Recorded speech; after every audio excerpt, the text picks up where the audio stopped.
If you want to have to speak in English well, you need a good pronunciation. Bon, vous l'aurez compris, chers amis, aujourd'hui on va parler de prononciation en anglais et plus particulièrement de 3 pièges en prononciation anglaise que vous devez éviter absolument. Parce que peut-être le savez-vous déjà, mais la prononciation en anglais, c'est sans doute, enfin en tout cas à mon avis, c'est ce qui est le plus complexe dans la langue et c'est ce qui la rend pas forcément évidente. Donc, je voudrais me focaliser aujourd'hui sur quelques règles de prononciation et surtout que vous compreniez le mécanisme, certains mécanismes de prononciation qui sont indispensables, qui sont fondamentaux en anglais. Dear friends, my name is Adrian from ispeakspoken.com. Chers amis, bonjour, je suis Adrien du site ispeakspoken.com. Rentrons tout de suite dans le vif du sujet. Et vous allez comprendre pourquoi la prononciation n'est pas si facile en anglais. Mais avant de continuer, vous le savez chers amis, vous pouvez récupérer votre kit complet en cliquant sur le i juste en haut à droite pour vous mettre ou vous remettre à l'anglais. Vous abonner à cette fabuleuse chaîne YouTube, toujours en cliquant sur le i en haut à droite ou nous rejoindre sur Facebook. En français, vous avez 35 sons. Pour être précis, ce sont des phonèmes, mais on va s'en tenir aux sons puisqu'on va éviter le jargon et le langage technique qui ne serait pas forcément utile ici.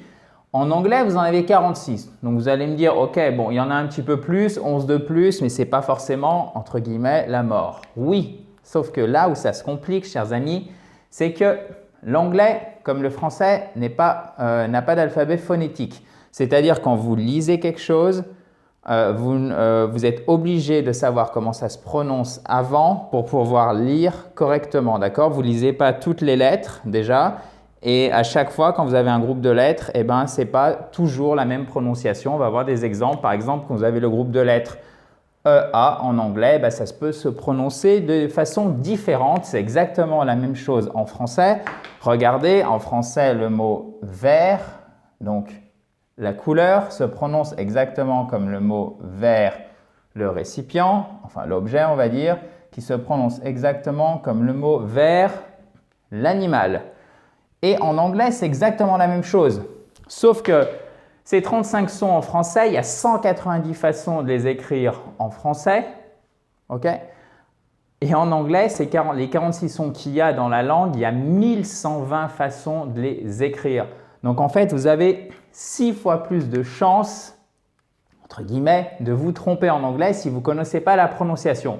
Et je voudrais illustrer ça avec des exemples. Alors, si vous trouvez que la vidéo n'est pas très nette ou si vous voulez vraiment bien voir le tableau, je vous invite à mettre directement en plein écran. Ça sera beaucoup plus facile pour vous. Regardez, ici par exemple, vous avez la lettre I. Pin. Pin ici. C'est un i court, pin, c'est l'épingle, d'accord? Et ici, pine, c'est le pain, d'accord? L'arbre, pas le pain au sens l'aliment. Hein. Le pain, l'aliment, c'est comme ça. C'est bread, ok? Exactement la même lettre et ça se prononce de 2 façons différentes. Regardez ici. Regardez ici, la boisson, beer, i court, 2 e, ok? Ça se prononce exactement comme le i ici. Donc, ces 2 lettres à la suite peuvent se prononcer phonétiquement exactement comme un seul i. C'est là où se cache la complexité de la prononciation en anglais. Et vous devez déjà comprendre ça après pour apprendre la prononciation. Si vous apprenez bêtement des règles de prononciation et que vous n'avez pas ça en tête, vous allez vous mélanger, c'est garanti. Regardez après. To bear, supporter, d'accord? Et ensuite, a pear, une poire, eh ben, c'est exactement les mêmes groupes de lettres et ça se prononce de la même façon. En revanche, là aussi, on a toujours le groupe de lettres EA, a tear, c'est une larme, d'accord, quand on est triste. Et par exemple, le verbe, c'est exactement la même écriture, hein, to tear, ok? To tear apart. C'est un R ici, ça se tient tout. Ça veut dire démolir, d'accord? Démolir complètement, to tear apart. Ça se prononce exactement comme ces 2 mots. Donc, vous voyez, non seulement vous pouvez avoir des groupes de lettres qui sont exactement les mêmes, qui se prononcent de la même façon. Des groupes de lettres, suivez bien, qui sont totalement différents. Par exemple, le I et le double E ici qui se prononcent exactement de la même façon. Mais vous pouvez aussi avoir des groupes de lettres qui sont identiques. Par exemple, to tear apart et a tear, qui se prononcent de manière différente. Donc, il faut bien faire attention à ça. Et autre exemple, regardez ici, a sin. Donc ici, c'est un I court. D'accord? C'est un I court, ce E.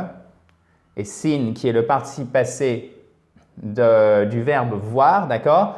C'est exactement la même prononciation. OK? Et j'en rajoute un, a sin, comme ça. C'est le péché, mais au sens de la religion. Ça se prononce exactement de la même façon. C'est aussi, et je vous mets le signe phonétique, vous n'êtes pas obligé de le retenir, ça se prononce exactement de la même façon. OK?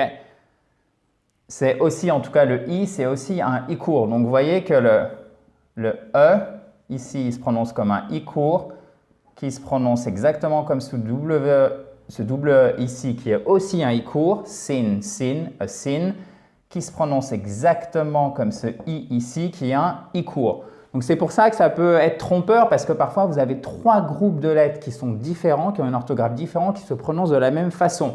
Donc il faut déjà avoir ça en tête pour ne pas se mélanger et surtout vraiment apprenez des exemples, c'est le plus simple pour retenir plus facilement la règle. Passons à la suite. Alors je vais vous faire une délimitation claire pour que ça soit plus facile pour vous. Je vous parlais de trois pièges, maintenant qu'on a vraiment, si je puis dire, dégrossi le sujet, je vous parlais de trois pièges en fait en prononciation. Alors il y en a beaucoup d'autres, là j'en ai sélectionné trois pour vous permettre déjà de progresser, d'accord? C'est la différence entre le SE et le fameux, vous savez, le TH, qui se fait en pointant le bout de la langue entre les dents du bas et les dents du haut, d'accord? C'est, ok? Think, both. D'accord? Il y en a deux TH, mais déjà pour simplifier, pointez, il y a deux TH qui sont différents l'un de l'autre, mais déjà pointez le bout de votre langue entre les dents du bas et les dents du haut, ça sera bien. Pourquoi? Parce que ça vous évitera de faire un FE, ça c'est faux pour faire un TH, d'accord? Ça vous évitera de faire un SE. Et c'est là où je voulais en venir dans ce premier piège, pardon. Regardez, c'est think, c'est SE et c'est think. OK? Donc, c'est différent. Vous voyez, ici, là, c'est différent d'ici. Think. Sick. Donc, ça, c'est couler au sens de se noyer dans la mer, d'accord? Couler, to sink, to think. Bon, ça, c'est penser, vous le savez, j'imagine. Sick, malade. Thick, qui est épais, qui signifie épais.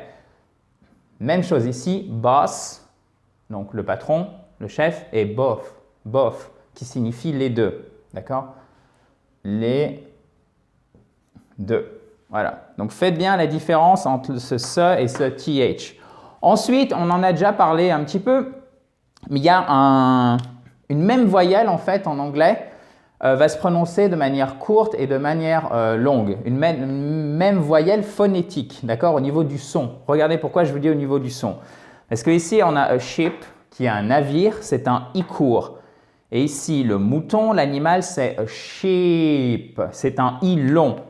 D'accord? Donc, ça se prononce comme un I court, I long, mais ça s'écrit ici I et ici double E. C'est pour ça que je vous disais le I court et le I long au niveau du son, donc phonétiquement parlant, puisque l'orthographe ici, c'est un double E.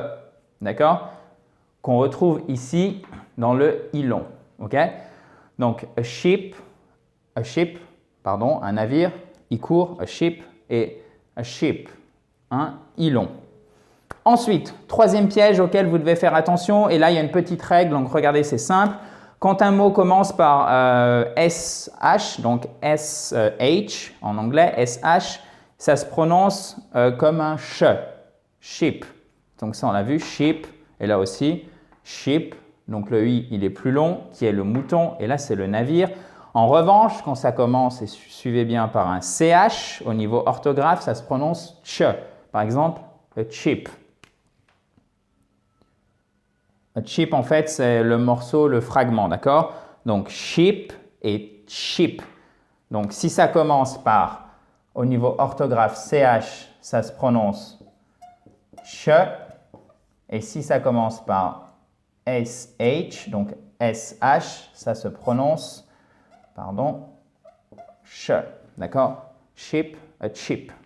Donc voilà, chers amis, déjà ça, si vous avez compris tout ce qu'on a vu dans cette vidéo, si vous retenez les exemples qu'il y a sur le tableau ici, alors n'hésitez pas à vous faire un notebook, c'est-à-dire vous notez dans un cahier parce qu'il n'y a rien de tel. C'est déjà une belle et une bonne première étape de regarder les vidéos de la chaîne YouTube. Mais n'oubliez pas tout simplement que c'est bien aussi de marquer parce que vous allez pouvoir revoir ça de temps en temps.